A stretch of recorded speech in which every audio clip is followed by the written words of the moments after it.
Vote చాలా అమూల్యమైన vote.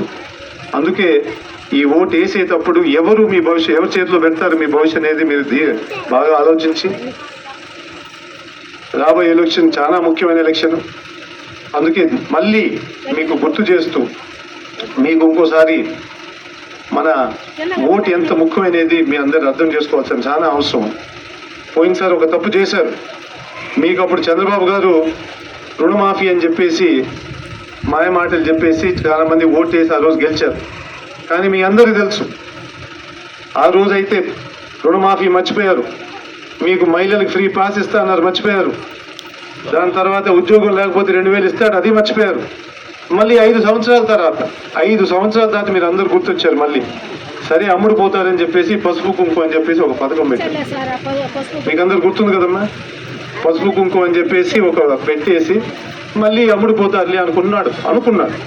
మళ్ళీ మీరు అందరు బుద్ధి చెప్పారు.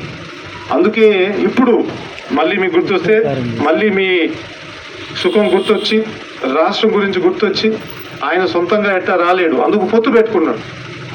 ఆయన ఒక పొత్తు, దాంట్లో ఒక సినిమా యాక్టర్ని తీసుకొచ్చాడు. ఎందుకంటే ఆయన కూడా కొంచెం గ్లామర్ పెంచాలని ఒక సినిమా యాక్టర్ని తీసుకొచ్చాడు. అది కూడా సరిపోలా.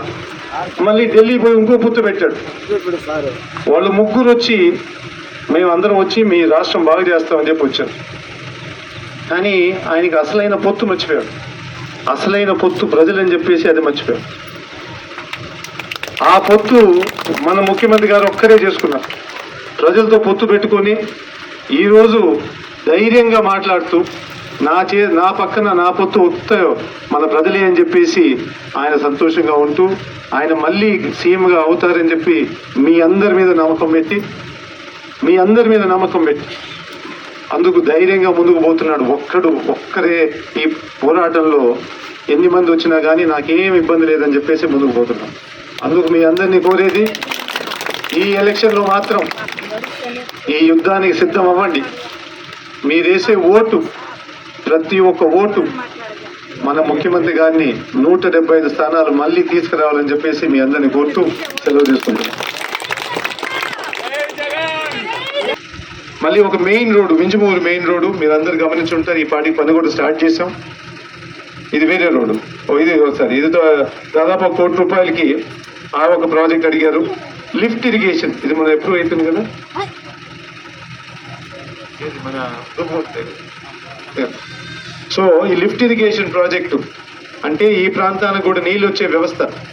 ఇది మీ అందరికీ శుభవార్త ఏంటంటే దాదాపు 6 నెలల నుంచి దీని మీద ఎంటబడి ఉన్నారు. ఇప్పుడు అది హైడ్రోలాజికల్ క్లియరెన్స్ వచ్చేసింది. అంటే ప్రభుత్వం నుంచి అవసరమైన క్లియరెన్స్ అయితే ఇప్పుడు మనకు వచ్చేసింది. ఇంకా జరగాల్సింది ఓన్లీ ఒక టెండర్ ఎస్టిమేటు. ఆ టెండర్ ఎస్టిమేట్ తర్వాత మళ్ళీ కాంట్రాక్ట్ వెళ్ళడం అన్నమాట. తప్పకుండా మీ అందరికీ ఈరోజు గ్యారంటీ ఇస్తున్నాం, వచ్చే 2 సంవత్సరాల్లో ఈ ప్రాజెక్ట్ పూర్తవుతుంది. కానీ దీని వెనకాల చాలా చరిత్ర ఉంది.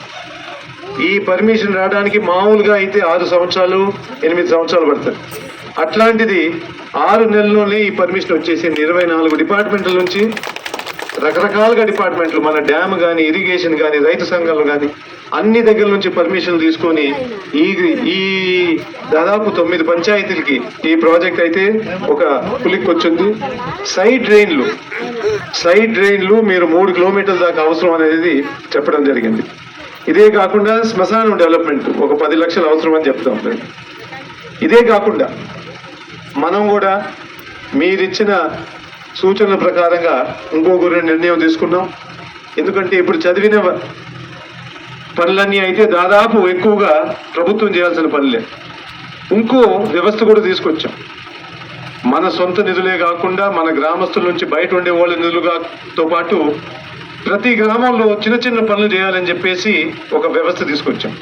ఈ పాటికే ఈ 1-2 సంవత్సరాల్లోనే దాదాపు 20 కోట్లు నిధులు కేటాయించి మన బస్ స్టాండ్ కానీ, గ్రామంలో స్కూల్ డెవలప్మెంట్ కానీ, లేకపోతే ఏమైనా కమ్యూనిటీ హాల్ డెవలప్మెంట్ కానీ, లేకపోతే ప్రైమరీ హెల్త్ కేర్ డెవలప్మెంట్ కానీ, వీటన్నిటికీ దాదాపు 20 కోట్లు ఇప్పుడే మొబిలైజ్ చేసుకున్నాం. కానీ రాబోయే రోజుల్లో కూడా ప్రతి గ్రామానికి ముఖ్యంగా ఏం అవసరం అనేది మీరు కూడా చెప్పడం జరిగింది. అందుకే ఈ గ్రామానికి ఒక కమ్యూనిటీ హాల్ కూడా కేటాయిస్తామని చెప్పి మీ అందరికీ ఈరోజు గ్యారంటీ ఇస్తున్నాం. అదేవిధంగా మన ఆత్మకూరులో ప్రతి 10 పంచాయతీలకి ఒక కళ్యాణ మండపం కూడా పెడతామని చెప్పి మీ అందరికీ తెలియపరుస్తుంది. ఇవన్నీ మీరిచ్చిన సూచనల ప్రకారంగా గ్రామాల్ని ఇంకా ఏ విధంగా ముందుకు తీసుకుపోవాలనేది ప్రయత్నం చేస్తున్నాం. ఎన్నికలు ఈరోజే వేణుగారు చెప్పినట్టు ఈరోజు అనౌన్స్మెంట్ చేశారు. దాదాపు మే 13వ తేదీ మన ఎన్నికలు జరగబోతున్నాయి. అంటే దాదాపు ఒక 60 రోజులు అనుకోవచ్చు. ఈ 60 రోజులు చాలా ముఖ్యమైన రోజు. ఎందుకంటే మీకు కూడా అవకాశం ఉంది. ఇప్పటికే 2 ప్రభుత్వాలు వచ్చాయి. ఒకటి వచ్చి చంద్రబాబు గారు పరిపాలించారు, ఒకటి వచ్చి జగన్మోహన్ రెడ్డి గారు పరిపాలించారు. వీళ్ళిద్దరూ పరిపాలన ఏ విధంగా చేశారనేది మీరు కూడా గమనించాల్సిన చాలా అవసరం. ఎందుకంటే అన్ని రకాలుగా తీసుకోండి, విద్య కానీ, వైద్యం కానీ, వ్యవసాయం కానీ, పరిపాలన కానీ. ఎన్ఎల్ హాస్పిటల్స్ అత్యుత్తమ వైద్య సేవలు సామాన్యులకు అందుబాటులో. అపార అనుభవం గల వైద్య నిపుణులు doctor Nagendra Prasad Kulari, managing director, గుండె వ్యాధి వైద్య నిపుణులు గారి ఆధ్వర్యంలో cardiology, neurology, surgical gastroenterology, orthopaedic, ప్రసూతి మరియు గైనకాలజీ, పల్మనాలజీ, జనరల్ మెడిసిన్ మరెన్నో పలు విభాగాల వైద్య సేవలు. అత్యాధునిక ఎక్విప్మెంట్ గల ఐసీయూ, ఆపరేషన్ థియేటర్, క్యాథ్లా, 24/7 ఎమర్జెన్సీ మరియు క్రిటికల్ కేర్, అడ్వాన్స్డ్ మిషనరీ గల ల్యాబ్, సిటీ స్కాన్, ఎక్స్రే మరియు సేవా విభాగం గల వర్కింగ్ స్టాఫ్. అన్ని కంపెనీల హెల్త్ ఇన్సూరెన్స్ సౌకర్యం కలదు. అందరికీ అందుబాటులో అత్యాధునిక వైద్య సేవలు అతి తక్కువ ఖర్చులో. ఎన్ఎల్ హాస్పిటల్స్, పివిఆర్ కళ్యాణ మండపం ఎదురుగా, అన్నమయ్య సర్కిల్ దగ్గర, మాగుంట లేఅవుట్, నెల్లూరు.